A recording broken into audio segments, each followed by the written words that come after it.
This is my Penn State World Campus classroom, bringing me the full Penn State experience online. My Penn State degree will prepare me for life after the military. Click on the ad or visit worldcampus.psu.edu to learn more. Rogue Nicotine on demand, delivered direct to your door. Available in all your favorite flavors and formats: pouches, gum, wintergreen, peppermint, and more. From your Monday morning coffee to watching hoops to dinner at the in-laws, Rogue Nicotine is there for you when you need it. Visit roguenicotine.com today and save 10% when you place your order for sugar-free, fast-acting Rogue Nicotine. Underage sales prohibited. This product contains nicotine. Nicotine is an addictive chemical. For more information, visit roguenicotine.com. Hello, everyone, and welcome to the Jeffrey Epstein Show. I'm your host, Bobbycapucci, and this is Daily Drop number 294. Recently, we've been discussing how the Public Corruptions Unit is in charge of the Ghislaine Maxwell case, just like they were in charge of the Jeffrey Epstein case. Now, usually, a case like this that involves human trafficking and crimes as such as these would be handled by the Violent Crimes Unit. But instead, it is the Public Corruptions Unit which is handling the Ghislaine Maxwell case, just like they did previously with the Jeffrey Epstein case. Now, I said when we were talking earlier about this that, in my opinion, the reason for that was in Florida. I think that what occurred in Florida with the prosecutors, with Kersher and Villafana and the rest of them, was, and I'm not even being hyperbolic here, okay? I believe it was criminal, their conduct, their behavior, what they did, the way they violated the rights of these survivors. And I think that is why this Public Corruptions Unit is involved. Now, of course, there are other public figures who were caught up in Jeffrey Epstein's web. We know that, from Bill Clinton to Donald Trump to Steve Mnuchin to you name it. I mean, you go and look at the people he was donating to, and it'll make your eyes bulge out of your head. So we know that Jeffrey Epstein and Ghislaine Maxwell both were very intimate with public officials or those who were on the dole of the public. So it could be that as well, or it could be a mixture of both. But I just have a funny feeling that Florida is going to be the epicenter for that. And tonight's article is going all the way back to 2015. It's about when the judge was unsealing documents in the Jeffrey Epstein case and how more came out about the prosecution and how things were going behind the scenes, emails, etc., etc. So we're going to jump into this article from Politico, and we're going to see what sort of context that this can add to the story 5 years later. Now that we're sitting with our Monday morning quarterbacks caps on, we can take a look back now 5 years later and see what sort of context this adds to what we're talking about now. Because it is very obvious that what occurred in Florida is legitimately criminal. And the more articles that we read and the more information that we add to the catalog, the more convinced I become that this Public Corruptions Unit is going to be focusing big time on Villafana, Kersher, and that whole entire office. This article is from the Politico. The headline, Judge Unseals More Details in Jeffrey Epstein Underage Sex Lawsuit. Authored by Josh Gerstein. And this article was published on 7/7 of 2015. So remember, we're jumping back in the DeLorean, right? We're taking a trip back in time for this article. This isn't something that just came out. This is to add some more context. A federal judge in Florida has released new details about high-powered lawyers for billionaire investment manager, pedophile, child abuser, sex offender, investment manager Jeffrey Epstein, who managed to delay and water down victim notifications that federal prosecutors sent to more than 30 underage girls with whom Epstein allegedly had sex. And again, I've been very clear how I feel about Epstein's team of lawyers from back then. And don't get me wrong, it's not for defending their client. That's their job. It's for the way they went about it, right? It's for the way that they achieved their goals with a helping hand from the prosecution. This was a stacked deck against these survivors from the jump, from the time Jeffrey Epstein abused them to the time they walked into the courtroom in Palm Beach. From the grand jury only hearing evidence from one girl, to the prosecutors using their MySpace profiles and social media profiles against them. All of these people that were involved in the prosecution in Florida in an official capacity must be investigated. Attorneys for Epstein fought for years to keep the substance of the negotiations leading to the unusual plea deal secret from lawyers for the alleged survivors and from the public. However, a federal appeals court ruled last year that the discussions were not legally privileged. And we've seen this a lot in the Jeffrey Epstein case. It takes some time, years in some cases, but a lot of this stuff is starting to come out and come into light. A lot of it is starting to be unsealed. And it looks like it's happening in like 5-year intervals, right? But as we have seen in Judge Preska's courtroom, she plans on getting this stuff released as fast as possible with going through the protocols that she has put in place. But back in 2015, remember, there wasn't all this hubbub around Jeffrey Epstein. People weren't really focused on what was going on. So a lot of this stuff went under the radar. Of course, there were some outlets that were covering it, and it is news, so there was, some coverage of it, but there certainly wasn't a microscope on the situation like there is now. So when we go back and we look at this in hindsight like we're doing tonight, and we get to see what was actually occurring back then and how it relates to the story now, it's pretty interesting to see how the pieces start to fit together. Newly disclosed excerpts of emails and letters exchanged by prosecutors and Epstein's defense and posted here. There's a hyperlink in the article. You can obviously go and check that out and read these emails and see for yourself what was said. Appear to indicate that federal authorities and Epstein's lawyers worked to limit information judges might receive about aspects of the deal, which involved Epstein pleading guilty to a state charge in exchange for a guarantee not to prosecute him in federal court. So again, it goes to what I was talking about, what we've been talking about, what we all have known. Jeffrey Epstein's lawyers were able to finagle things to such an extent that they kept the information that the judges received to a limited capacity. Epstein and his lawyers were able to finesse this situation, and they were able to get a plea deal that I haven't been able to find another plea deal like this. Known and unknown co-conspirators? Are you kidding me right now?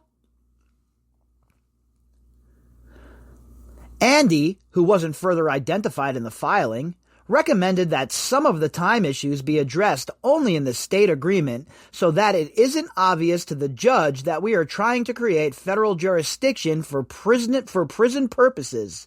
Assistant U.S. Attorney Marie Villafana wrote to Epstein lawyer Jay Lefkowitz in a September 19, 2007 email.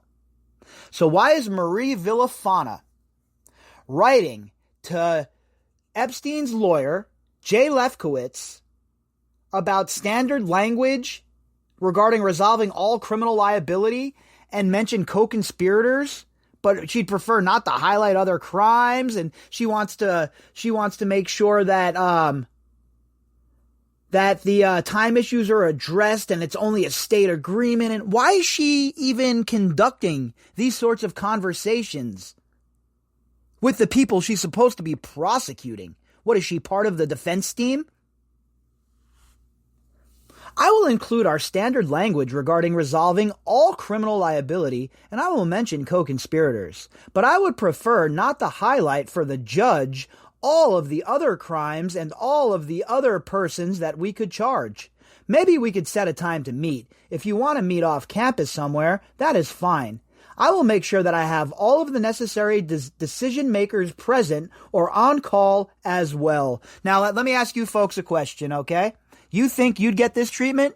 You think that you or your family or your loved ones would have Marie Villafana on the phone with your lawyer talking about let's meet off campus and figure out a way how we could finesse this by the judge without naming other co-conspirators and other people we could have charged? Why didn't you charge them, Marie Villafana? I really hope that this public corruptions unit kicks in Marie Villafana's door while she's sleeping in the middle of the night and arrests her. That's what I hope. Another email a few days later discusses the large number of individuals the FBI considered victims and continuing uncertainty about whether some of the young women were under the age of consent. I wanted to tell you that I have compiled a list of 34 confirmed minors. Villafana, the prosecutor, wrote to Lefkowitz, Epstein's lawyer. So why is she telling him that she has a list of 34 confirmed minors? Why is she showing her hand? Why is she telling the defense about any sort of information they may have? What are they doing behind the scenes? What sort of deal are they working on? And why? There are 6 others whose names we already have, who need to be interviewed by the FBI to confirm whether they were 17 or 18 at the time of their activity with Mr. Epstein. And again, I don't really care if they were 18, all right? If they were coerced into this and they were trafficked in this trafficking ring and passed around to other people and all of this shit occurred, I don't care if they're 18. They're human beings. That shouldn't even matter. All right? Of course, crimes against minors are always the bottom of the barrel, lowest of the low. But what, are we just going to ignore if somebody was 18 or above if they were trafficked by this guy? All these claims that are made need to be looked at. All of them need to be investigated. That is what I have always called for here on this podcast. Equal justice under the law. Equal for us, equal for them. Everybody gets their day in court. In a December 2007 letter, the prosecutor acknowledges some notifications of alleged victims, but says they were sent after the U.S. Attorney's Office signed the plea deal and halted for most of the women at the request of Epstein's lawyers. Must be nice. Must be nice. So they sign this draconian-ass plea deal agreement, right? They get this non-prosecution agreement on paper. After it's on paper, they get notifications from more victims. After they've already signed the plea deal, and they get them halted for Epstein's lawyers. Do you think anybody else is getting that sort of treatment? You think El Chapo's lawyers got that treatment? El Chapo's people got that treatment? How about John Gotti? How about Gas Pipe Casso? Why would Jeffrey Epstein and Ghislaine Maxwell get such preferential treatment? Now, that's a rhetorical question, by the way, folks.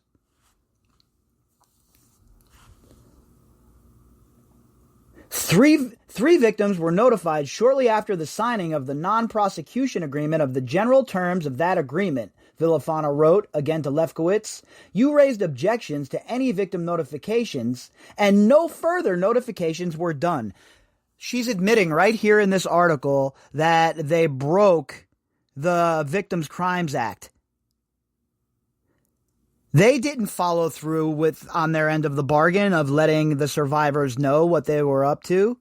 They had to let every single one know, and they didn't do that. And instead, since Lefkowitz and Epstein's lawyers raised objections, they decided not to go further with any more notifications. All because they were asked by Epstein and his team of scummy-ass, smarmy, involved lawyers. After Epstein pleaded guilty in June 2008 to 2 state felony charges relating to prostitution, Two women who claim to have been victims of the money mogul filed suit against the federal government, claiming that prosecutors violated the Crime Rights Act by failing to consult with them about the plea deal, failing to disclose its terms, and failing to keep victims informed about important developments in the case. The suit asks that the non-prosecution deal be rescinded.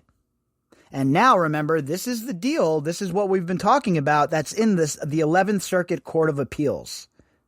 This is what they're looking at right now. And again, I think that there is a lot of trouble on the horizon for the prosecutor's office and those who were involved in getting Jeffrey Epstein this deal.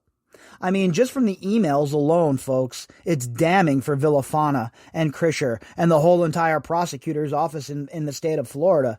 Never mind the federal prosecutors that were involved. In the court filing unsealed Monday, the alleged survivor's lawyer, Bradley Edwards and Paul Cassell, contend that the correspondence backs up their view that the prosecution and Epstein's defense worked together to frustrate the legal rights the survivors should have been accorded. It's obvious what they were doing, especially now when we look back in hindsight. We've had all this time for things to settle in. We've had all this time for new information to appear. And we've had all this time to put the pieces together. The exchanges demonstrate that the survivors' allegations of a conspiracy between the government and Epstein's attorneys to conceal the existence of a broad, non-prosecution agreement are not mere speculation, but appear to be well supported, Edwards and Cassell wrote. They added that one email shows the parties negotiating to keep the judge in the dark about the full nature of the plea arrangement, as well as keeping the survivors, i.e. the girls, in the dark about the plea agreement until after Epstein's plea. It also shows the prosecutors setting up a meeting with the defense attorneys that would be off campus, i.e. outside the ordinary course of business. So why would they want to meet off campus? Why couldn't they just meet at the prosecutor's office? Why can't they sign and do whatever sort of deal that needs to be done there? Why do you have to meet somewhere else, somewhere where there's no surveillance, where nobody has a record of you coming and going? It looks shady as hell.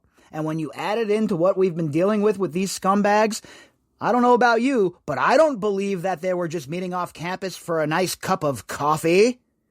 Give me a break. Epstein's lawyers, who included at various times such heavyweights as former independent counsel Kenneth Starr and Harvard law professor Alan, I kept my underpants on Dershowitz, argued that the law did not require federal prosecutors to make any notifications because the women were not victims of any crime being charged in a federal court. Again, this is what I talk about and why I get so fired up. The loopholes have to go. These guys never get off because they're innocent. They get off because there are loopholes for them to navigate. And these same very loopholes are the ones that are put into place and onto the books by their buddies that they're rubbing elbows with at the golf club. See the problem here yet, folks? And you see why it's so crucial that in your local elections, you send people to Washington, D.C., that are not scummy? Epstein was ultimately sentenced to 18 months in jail on the state charges. He served 13 before being released. While Judge Kenneth Mara made more information about the episode public Monday, he also dealt a setback to the women and attorneys pursuing the victims' rights suit. Mara turned down the bulk of their requests for the U.S. Attorney's Office's internal files and memos about the case. In his new ruling, posted here, there's a hyperlink for you to follow, the judge said most of that material included draft federal indictments should remain confidential as attorneys work product or secret grand jury material. However, Mara said the alleged survivors were entitled to a few documents that appeared to have been shared with Epstein's defense team or were largely factual in nature. Now, remember, this stuff has all been sent to the 11th Circuit Court. So the 11th Circuit will take a look at all of it. They'll figure out what's going to occur, what's going to be released, if anything's going to be released, if this plea agreement's going to be tossed. So that's definitely a big one. That's one we definitely have to keep our eyes on, and we have to keep digging into that and make sure we don't get backtracked there, because it's very important going forward in this case. A spokeswoman for the U.S. Attorney's Office in Southern Florida declined to comment on the ruling and the newly unsealed plea details. Federal prosecutors have previously said they agreed to the deal to spare survivors the need to testify and to ease their ability to get financial compensation from Epstein. They might wanted to run that by the survivors. Might want to ask the girls if it was okay with them, because according to the law, that's what they had to do. And honestly, it's just the morally correct thing to do. If I was prosecuting a case like this, there's zero chance I wouldn't be in contact with the people who were abused by this man, to be on the same wavelength with their lawyers. And if I think that I could get a prosecution and go for the gusto and put this son of a bitch away for the rest of his life, you better damn well believe that is where I'd be going. Not this little shitty ass 13-month served state sentence. What a bunch of garbage. A lawyer for Epstein, Roy Black, did not respond to a message seeking comment. Epstein's prosecution and the legal morass in which he is still enmeshed have attracted unusual notoriety because of his wealth, as well as his ties to well-known politicians, professors, and celebrities. Earlier this year, a woman seeking to join the victims' rights suit and identified as Jane Doe 3, we know who that is now, alleged in court papers that she was kept as a sex slave by Epstein and forced to have sex with prominent men, including Dershowitz and Britain's Prince Andrew. Both men flatly denied the allegations. In April, Mara struck the lurid claims from the court record and denied Jane Doe number 3's request to join the lawsuit. Republicans and conservatives have also taken a keen interest in President Bill Clinton's connections to Epstein, hoping to make trouble for former Secretary of State Hillary Clinton's presidential bid. Press reports have noted that Bill Clinton, as well as actors Kevin Spacey and Chris Tucker, used Epstein's private 727 to travel to Africa in 2002 for a Clinton Foundation tour of AIDS fighting and developmental work. Flight logs filed in connection with another lawsuit show at least 10 journeys by Clinton on Epstein's planes. And now remember, Clinton said he was only on the plane 4 times. I only been on it 4 times. What are you talking about? Blah, blah, blah. And even all the way back here in 2015. In Politico, they're talking about at least 10 journeys. And the author is not wrong here. There has always been a political edge to this. Both sides trying to use it as a hatchet job to try and score political points for their side, when in reality, as I've been saying for quite some time now, there are no sides to this, folks. All we have here are a bunch of scumbag elites who don't care about any of us. Never mind these girls and other girls who are exposed to their nonsense.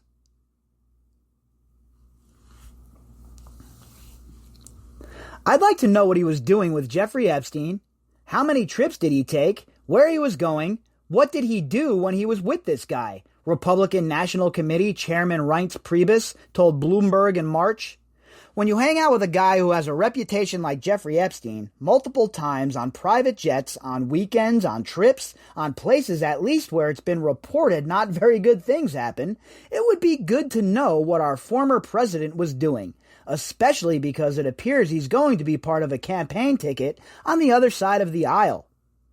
And while I think Reince Priebus is an absolute moron, a water-carrying neocon, even a broken clock is right 2 times a day, the American people have the right to know what Bill Clinton was doing with Jeffrey Epstein. We have plenty of circumstantial evidence, folks. Plenty of it. Last month, conservative watchdog group Judicial Watch filed a Freedom of Information Act lawsuit demanding all Secret Service records pertaining to the costs of any trips Bill Clinton made to Epstein's private island in the Caribbean. This is what I'm talking about. Do you really think Judicial Watch gives a damn about the survivors, cares about any of those girls, or do they want to use this as a political weapon to bash the Democrats over the head with? It's very apparent and very obvious to anyone who's not eating at the buffet of confirmation bias what's going on here.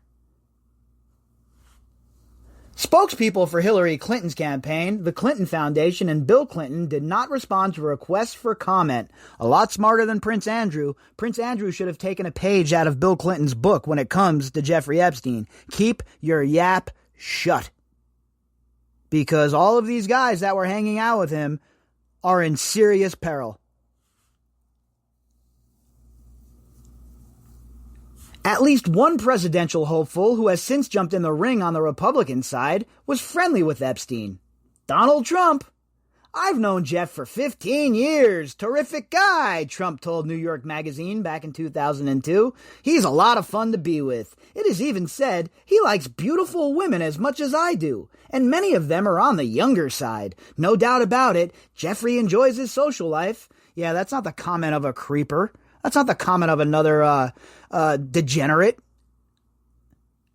Look, nobody should be under any delusions that Donald Trump is a moral person. He is not. Okay? Donald Trump is not a moral person. He's not the hero of this story like some on the right are trying to make him out to be. He is another enabler, another person who was close to Jeffrey Epstein, and another person who helped Jeffrey Epstein's reputation and helped him get into that part of society. These are just the facts, folks. I know it's uncomfortable for people who are still carrying water for one side or the other, but we have to get past that shit. Look what it's doing to our nation.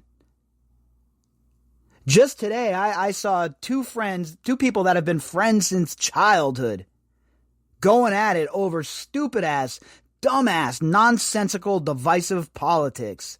And I will not be part of that shit. I just won't do it. I'm not doing it.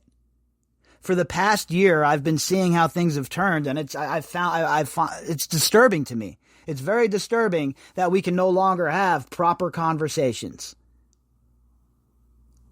The whole point of politics, of détente, is to talk with people you don't agree with. And if we've gotten to a point where that's not going to happen, then I don't even know what to say. We're finished as a society if that's the case, and we're looking at a lot of pain coming down the pipe. I know for my part, I've taken a very clinical approach to this whole entire thing for the past year and been very, very neutral about what has been going on politically as I've been immersed in this Jeffrey Epstein case. But what I will say is the divisiveness has to stop. A Trump associate said Tuesday that Trump wasn't aware of any wrongdoing, that he and Epstein were not particularly close, and he was a member of Trump's clubs where he would visit with women and business associates, but there was no formal relationship, the source close to Trump said. And again, Trump, just like the rest of them, just like with Bill Clinton, it's bullshit, dude. Just own it. Own that you guys were homies. Come forward and talk about what you know. Now, I will say that Trump spoke to Bradley Edwards back in the day when Bradley Edwards was conducting his investigation. But, okay, that's great. That's good. It's a good step, no doubt about it.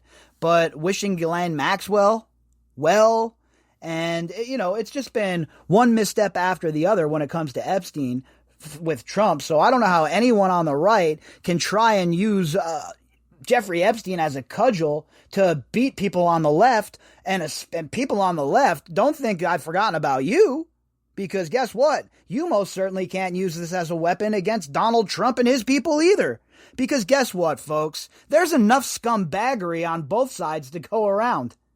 And the sooner we accept that, the sooner we'll be to getting to a point where we all understand that these people who have chosen to become career politicians are the real problem behind the scenes. They're the ones that write these laws.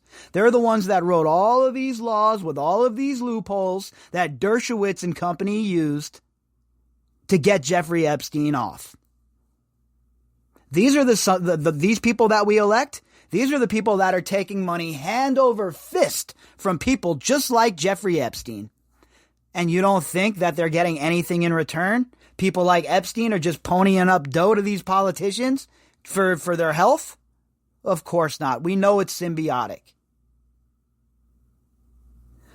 We have to make sure that the people who are writing these laws understand that the people, the populace, the citizens are no longer going to accept the brazen display of this two-tier justice system that we have seen used countless times against people who do not have means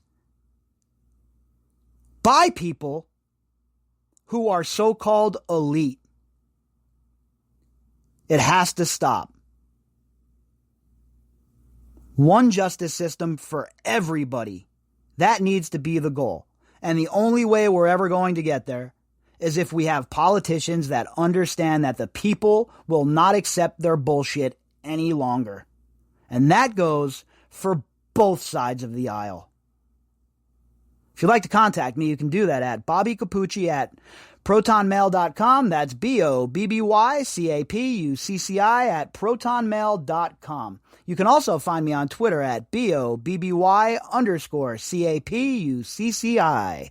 All of the links that go with this episode can be found in the description box. I will be back tomorrow morning. I hope that everybody had a great night. Until tomorrow, folks. Rogue Nicotine on demand, delivered direct to your door. Available in all your favorite flavors and formats: pouches, gum, wintergreen, peppermint, and more. From your Monday morning coffee to watching hoops to dinner at the in-laws, Rogue Nicotine is there for you when you need it. Visit RogueNicotine.com today and save 10% when you place your order for sugar-free, fast-acting Rogue Nicotine. Underage sales prohibited. This product contains nicotine. Nicotine is an addictive chemical. For more information, visit RogueNicotine.com.